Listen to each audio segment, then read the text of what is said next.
আজকে আপনাদের রাঙামাটির এমন একটা বাজার দেখাবো যেটা দেখলে আপনার দিল ঠান্ডা হয়ে যাবে। আসলে ঘুরতে হবে, দুনিয়াতে না ঘুরলে আপনি এমন সুন্দর পরিবেশগুলো কখনোই দেখতে পারবেন না। এমন সুন্দর প্রকৃতি আল্লাহ তাআলা বানাই রাখছেন নিয়ামতগুলো, এগুলো কখনোই দেখতে পারবেন না। পাহাড়ের নানা প্রান্ত থেকে তারা বাইকে করে বাজারে আসছেন এবং এই বাজারের পাশে কাপ্তাই লেক থাকায় অনেকে বোটে করে ওই বাজারে আসছেন বাজার করতে। এই বাজারে ঢুকলে আপনি দেখতে পারবেন পাহাড়ি মরগ মুরগির সমাহার এবং পাশাপাশি পাহাড়ি হাঁসগুলোও দেখতে পারবেন, চীনা হাঁস, রাজহাঁস, এগুলো খুবই কম প্রাইস আপনি পাবেন। দাদা এটা কি জিনিস? আনকমন একটা খাবার, এটাকে তারা শিমুল্লা আলু বলে। এর পাশাপাশি আপনি বাজারে দেখতে পারবেন পাহাড়ি পেঁপে, তারপরে জাম্বুরা, এগুলো খুবই স্বাদের। বিশেষ করে পাহাড়ি পেঁপেটা খুবই স্বাদের। এই করলাছড়ি বাজারে জুম চাষের টাটকা ফলমূল শাকসবজি পাওয়া যায় বলে এটা পাহাড়িদের কাছে খুবই ফেমাস একটা বাজার। এছাড়াও আপনি এখানে পাবেন সামুদ্রিক নানা শুটকি এবং হাঙ্গরের শুটকিও এখানে পাওয়া যায়। এর পাশাপাশি কাপ্তাই লেকের টাটকা মাছগুলো তো আছে, যেটা দেখলে আপনার লোভ সামলাইতে পারবেন না কেনার জন্য। পাশাপাশি সামুদ্রিক মাছও এখানে বিক্রি করে এবং মাছ এখানে কেনার পাশাপাশি আপনি এখান থেকে কেটেও নিয়ে যেতে পারবেন।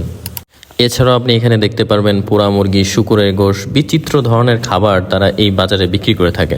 আমার জীবনে একসাথে এত মশলা কখনোই দেখি নাই। এই মুরব্বি এত ধরনের মশলা নিয়ে বসছে, আমার জানা নাই যে মুরব্বি প্রত্যেকটা মশলার নাম জানে কিনা।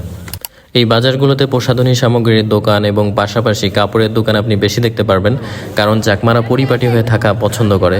এবং এই কাপড়ের দোকানগুলোতে আপনি ক্রেতা এবং বিক্রেতা উভয়ই বেশিরভাগ মহিলাকে দেখতে পারবেন। এই বাজারে আপনি সুন্দর সুন্দর শীতল পাটির দোকানও দেখতে পারবেন। কামারের দোকানগুলোতে আপনি বিচিত্র ধরনের সব দাও দেখতে পারবেন, যেগুলো পাহাড়িরা ব্যবহার করে। ছোট্ট একটা ছাগলের হাটও এখানে বসছে, আর পাহাড়ি ছাগলটা সাইজে একটু ছোট হয়। আর একজন ছাগল বিক্রি করতে আসছে, এই বিক্রি অবস্থায় তার একটা ছাগলের বাচ্চা হয়ে গেছে। ভিডিও করতেছেন নাকি? টিকটক সাইডে দিবেন? না না না না না না। আসাম ভাই আবার ভাইরাস টাইরাস করে দিন। না না না। এই কে বললো ভাগ্য ছাড়া মানুষ না 10 টাকা লটারি বিনিময়ে 3 নাম্বার নাম্বার আচ্ছা খারাপ নাম্বার 2 কারকে বলে দিছে হুই কতই না, ওই যে খোকা বাবু খেয়াল আছে দিক দিয়ে লাল জুতো পায়।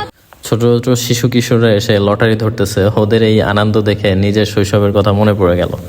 বাজারে ঘুরতে ঘুরতে যখন আপনার ক্ষুধা লেগে যাবে, তখন এই গরম গরম জিলাপি খাইলে আপনার চোখেরও শান্তি, পেটেরও শান্তি। আসলে আমি এই জন্য বারবার বলি যে ভাই, দুনিয়াটা ঘুরেন, আল্লাহ তাআলা কত নিয়ামত দিয়ে রাখছেন, এই নিয়ামতগুলো দেখেন, দেখলে আপনার আমার সবার ঈমান বৃদ্ধি পাবে।